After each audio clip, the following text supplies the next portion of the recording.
It was a battle between first place teams, but the last two games of the series reminded us once again of how flawed this Mariners ball club is. Let's talk about it coming up here on the Locked On Mariners postgame show. Colby, hit it.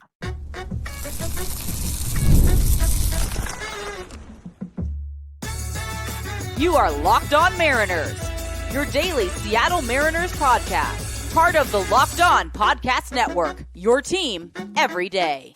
Ahoy, sailors. It is Thursday, June 20th, 2024. This is Titan Gonzalez and Colby Patnode for the Locked On Mariners postgame show, part of the Locked On Podcast Network, your team every day.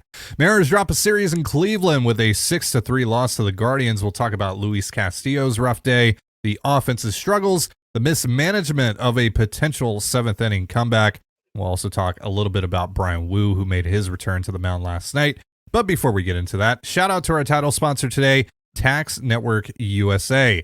Did you know that it's never too late to resolve your tax issues with the IRS? Don't wait. Reduce your tax debt and get help from a team of licensed tax professionals by calling 1-800-549-1000 or visiting tnusa.com/locked-on.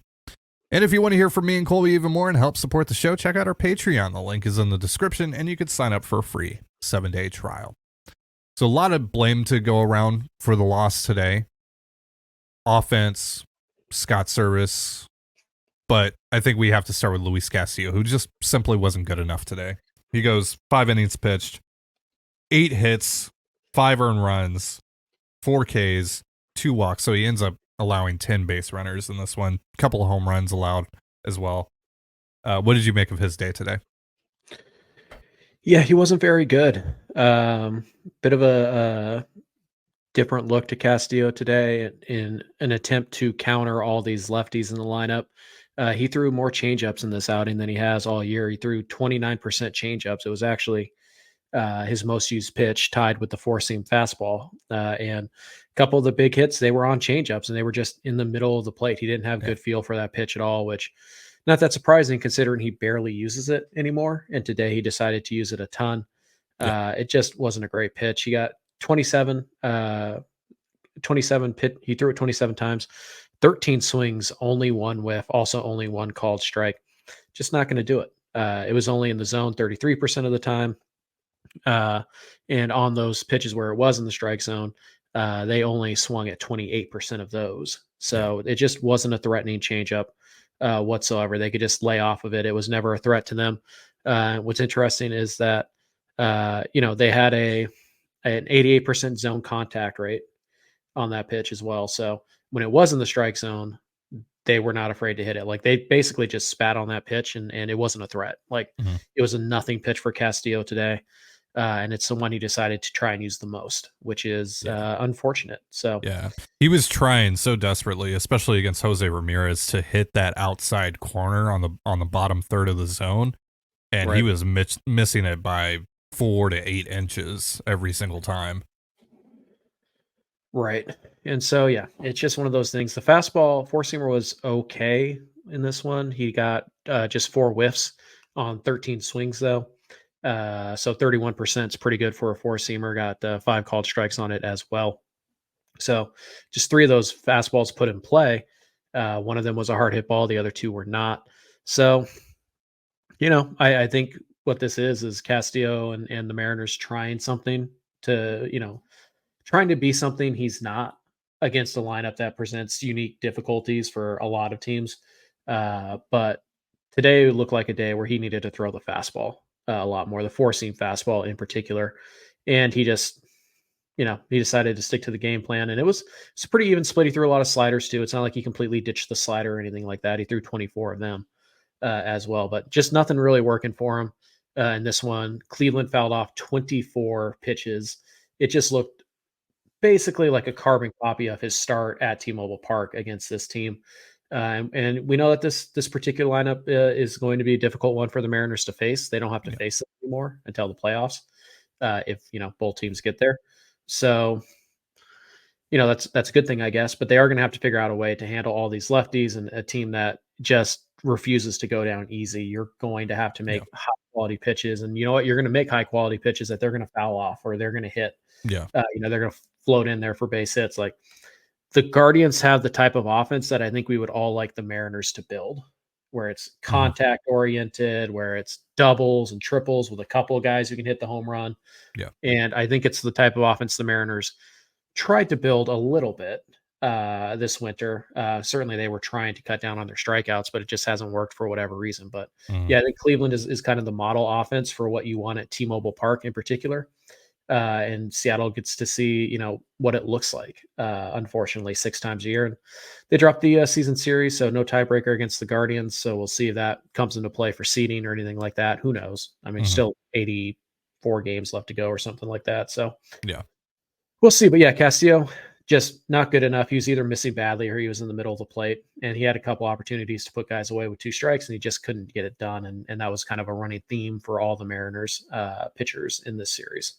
Also working with Mitch Garver for the first time behind the plate. This was the first time Garver's worked with any of the other starters besides George Kirby.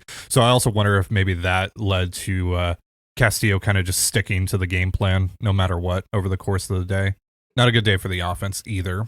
They did jump on Logan Allen pretty early, but overall just couldn't get the job done over the course of this game and couldn't come through in some when they did have a couple of opportunities as well. And Scott Service also played a hand in that a little bit. We'll talk about that in just a moment, but first a reminder, this episode of the Locked On Mariners postgame show is brought to you once again by Tax Network USA as well as Policygenius. Here on Locked On Mariners, we pride ourselves on getting you the latest news for your team, whether it's the off-season, the draft, spring training, or the playoffs. It's year-round. You know what else is year-round? Collection season. Just because tax season is over doesn't mean the IRS will stop coming after you for unfiled taxes. The IRS can garnish your wages, levy your bank accounts, and even seize your property. Don't let the IRS target you. Let the licensed professionals and tax experts at Tax Network USA go to bat for you. With over 14 years of experience and an A+ rating by the Better Business Bureau, Tax Network USA has saved their clients over $1 billion in tax debt. Whether you owe taxes, have complicated matters that require tax planning, or finally hit that parlay this season and need help correctly filing, call 1-800-549-1000. That's 1-800-549-1000 or visit tnusa.com/lockedon. See the link in this episode description. Choosing the right life insurance policy is a very important and overwhelming decision, and you want to be able to feel fully confident making that decision. Now you can with Policygenius, which is the country's leading online insurance marketplace. With Policygenius, you can find life insurance policies that start at just $292 per year for $1 million of coverage. Some options even offer same-day approval and avoid unnecessary medical exams. Plus, your life insurance policy through your work may not offer enough protection for your family's needs. Even worse, it may not come with you if you leave your job. Policygenius gives you unbiased advice from a licensed expert support team. And there are thousands of 5-star reviews on Google and Trustpilot from customers who found the best fit for their needs through Policygenius. Check life insurance off your to-do list in no time with Policygenius. Head to policygenius.com/lockedonmlb or click the link in the description to get your free life insurance quotes and see how much you could save. That's policygenius.com/lockedonmlb. And you're listening to the Locked On Mariners postgame show. The Mariners are taking their talents to South Beach tomorrow to face the Marlins. You can catch all the action on the Mariners hometown broadcast with SiriusXM via the SXM app. All you have to do to find that is search the word Mariners. So this offense got off to a pretty decent start. J.P. Crawford gets on to lead off the game. Then Dylan Moore hits a 2-run home run off of Logan Allen. It's like, all right, we're back. We're back on track after the shutout last night. And then the offense really didn't do much of anything from that point forward. They got a 3rd run off of an RBI double by Ryan Bliss, which was really nice to see. That ball was smoked off of the bat, 106 off the bat and off of the left field wall. But that was pretty much it. They weren't able to take advantage of a couple opportunities that they had. And then, of course, they had no shot against Emmanuel Clase in the 9th inning. But that was well past the point of this game being within reach, really. But yeah, overall thoughts on the offense today, Colby? It sucked. Yeah. Wasn't fun to watch. Hasn't been fun to watch for the last couple of games. They did have 5 walks, so I mean, like, if you're looking for a positive, it is a positive that they only struck out 5 times and they walked 5 times. Sure. Yeah. It's also probably not a good thing that they didn't hit the ball hard really much at all today, though. So you just look at this. They were poor situational hitting. They just couldn't generate enough traffic early in the inning, although they did once and well twice. One of them worked out, one didn't.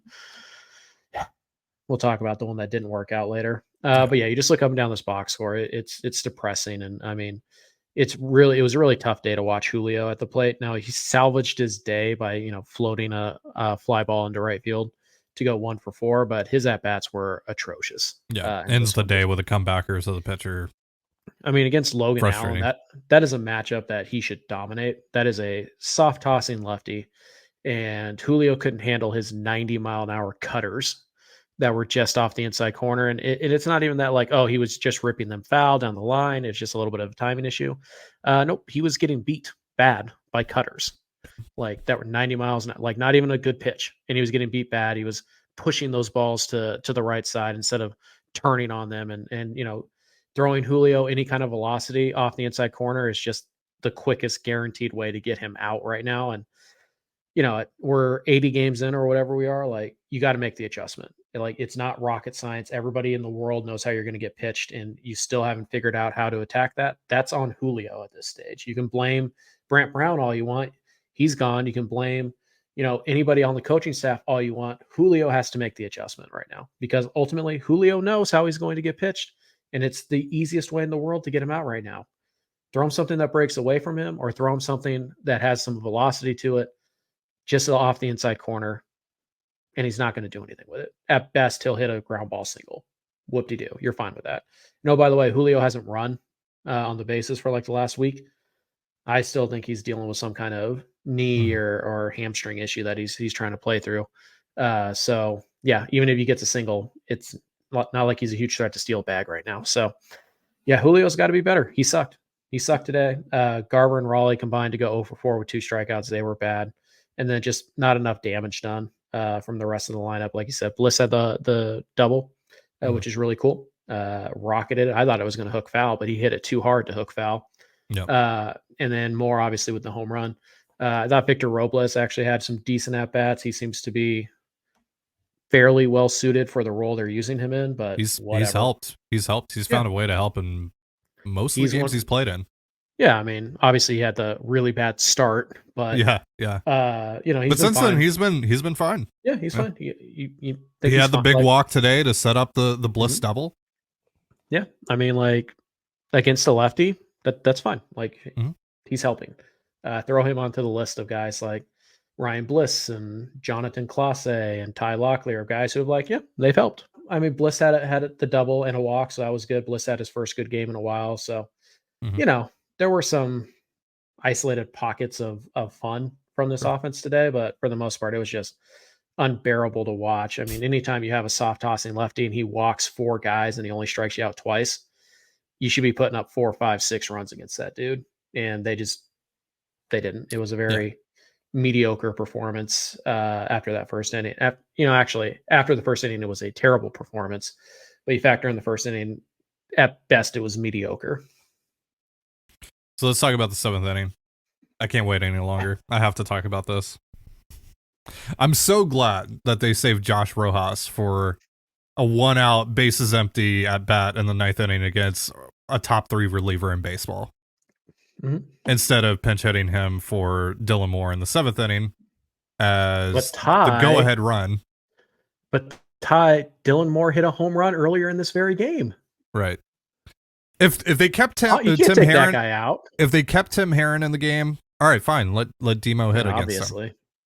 But they bring in Cade Smith, they bring in a righty, and Scott Service. We've talked about it. We've complained about it, how much he's relied on handedness, and now, and this isn't the only time he's done this season, where he hasn't played the handedness game, but it's been a rare occurrence, and for some reason he decided, let's just roll with Demo here against the righty instead of going with Rojas, or he could have gone with Canzone or Rayleigh or whoever, just a lefty to counter. or Raleigh, Your entire bench was filled with left-handers who could ride a fastball out of there. Right. So look, we don't know how that would have played out at the end of the day, but still, Scott Service didn't put his offense in the best position to succeed in that moment. Can we just call out what it was? Scott very deliberately decided not to use any of his lefties there because he wanted to save one of his or a couple of his lefties to hit for Bliss and to hit for Robles. That's okay, fine, but you could still do that because again, your bench was stacked with lefties.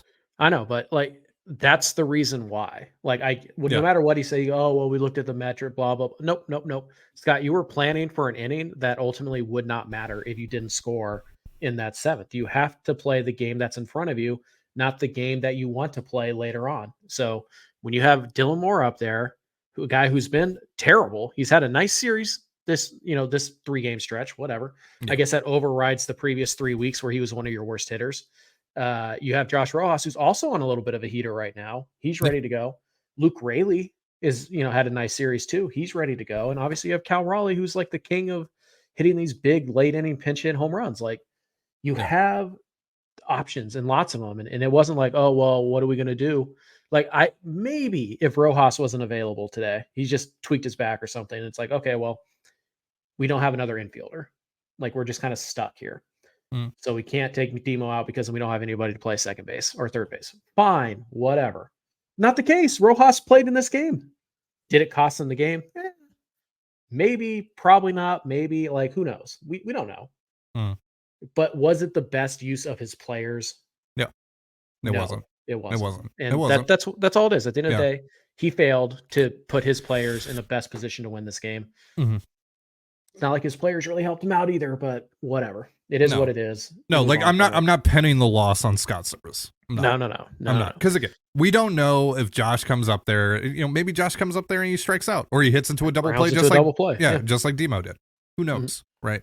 But he didn't put his players in the best position to succeed in that particular moment. But this game, it ultimately falls on Luis Castillo, and then to a slightly lesser degree the offense. All right, so not to make this whole episode a bummer, but this is what we have to work with in terms of the day-to-day of the Mariners right now. Blame the Mariners. Yeah, Brian Wu, yesterday after his start, in his post-game press conference, said he's still feeling not great. So we'll talk about that a little bit more here in just a moment. But first, a reminder, this episode of the Locked On Mariners post-game show is brought to you by Stitch Fix. You know that instant confidence boost you get from an outfit that makes you look really good? That's what I get with Stitch Fix. Easily upgrade your wardrobe this year with a professional stylist that helps you find new on-trend favorites that will work for you. I just give my stylist my size, style, and budget preferences. I order boxes when I want and how I want, no subscription required, and they send me 5 just for me pieces plus outfit recommendations and pro styling advice. I keep what works and send back the rest. And if you don't love something, just send it back. Shipping, returns, and exchanges are always free. Style that makes you feel as good as you look. Get started today at stitchfix.com/MLB and get $20 off your first fix. That's stitchfix.com/MLB for $20 off. stitchfix.com/MLB. Must redeem within 7 days of sign up. And you're listening to the Locked On Mariners postgame show. Once again, you can catch the Mariners and the Marlins this weekend on the Mariners hometown broadcast with SiriusXM via the SXM app. All you have to do to find that is search the word Mariners. So, like I mentioned a couple minutes ago, Brian Wu said he's still not feeling great coming off of his first start in 12 days. Yesterday, he was only able to go 4 innings in that one. Had a really long inning to start that game. And obviously the Guardians are incredibly annoying as an offense. They fouled off a bunch of pitches, and as we know, Brian basically just has fastballs to throw. Yeah, he has 2 pitches. They're both fastballs. So when the other team, especially a team like the Guardians, essentially knows what's coming, yeah, you're probably going to be in for a tough day if you're not able to perfectly execute your pitches. So, and that's what happened yesterday. It wasn't a disastrous start for Wu by any stretch of the imagination, though, but it wasn't great either. But again, the biggest, the big concern here is he still doesn't feel great, which look, they did an MRI last week. They said it came back clean. So what's going on? I think the actual phrase they used was it came back perfect. So, I mean, like, but yeah, obviously it's concerning. I saw his little post game media scrum, and he looked defeated. He looked like he didn't want to really be there. So, body language was certainly a factor in kind of when I saw that. But it's worth noting Adam Jude followed up with him this morning because nobody asked him to follow up last night. And Adam Jude said that Wu said that he's feeling just fine physically and he's going through his normal off day or his normal day after throwing routine on the field right now. And Jude speculates that he thinks he was just pissed off in general last night and was particularly clipped during his post-game interview. Sure. So you hope I've never heard the term clip to describe someone who's pissed off, but okay. Sure. But yeah, so you hope it's just like, I mean, how you feeling? And he interpreted it as like I'm mad right now, so I'm not feeling great. Okay. You hope. Yeah, but again, it anytime, hey, you haven't pitched in 12 days, you've been battling elbow stuff all year. Yeah. How you feeling? Not great. But it is what it is. And I don't know if people are just reading the room there, but it's kind of the media's job to ask the follow-up question. Right. As in, like, you don't feel great physically, or like elbow, like what do you mean when you say you don't feel great? So hopefully things are fine, but it's tough. And obviously he threw 30 pitches in that first inning, which kind of sabotaged the whole thing anyways. But his next start will be I believe he'll start game 1 against the Rays. The Rays, by the way, disappointing year for them so far. They just took 2 of 3 from Minnesota. So it's still a dangerous team, and we'll see what Wu can do. And I think we'll see if he throws a bullpen between starts. That's usually a big thing as well. So Emerson Hancock had to leave the game last night too. So if it looked Wu like a can't back go, thing. Yep. If I haven't seen an update on that, but that's what he was pointing to last night. If Wu can't go, then you're probably looking at Jonathan Diaz again. So so far, the follow up that we did get on Wu seems like he's okay. Seems like it was more of just in the moment, like I'm mad statement instead of I'm mad with my own performance statement, more so than a health statement. But we'll see. Obviously, I think in Miami, he would be set to throw a bullpen on Saturday, I believe, was when he would normally throw his bullpen. So hopefully somebody asked, like, hey, were you able to do your bullpen today? And that way we have a good idea. But yeah, it not only was Wu, not able to go, not able to pitch that well. I mean, he was okay. It wasn't terrible, but it really put a strain on the bullpen. And that unfortunately also carried over to today. So what do we got? Kirby tomorrow? Yeah. Right? Yep. I hope Kirby can go 7 innings because this bullpen really needs it. They need it. You get Kirby, Gilbert, Miller. Hopefully you can get 6 innings apiece from all those guys. But get greedy. Why not go 7? 8 is also an option. Just throwing that out there. 9 too. I mean, let's not go crazy, but sure. Yeah. I mean, I'm willing to get a little crazy. It's in the realm of possibility, but you want to get nuts? Let's get nuts. Obviously, going up against the Marlins offense is a significantly better matchup for them than Cleveland's offense. But like I said, I'm terrified of Miami this weekend. This just feels kind of like one of those Washington series where you're just like, ugh. I mean, to be fair, they are significantly worse than even Washington is right now. So, I mean, Washington's playing good ball right now, so it kind of skews things a little bit, but.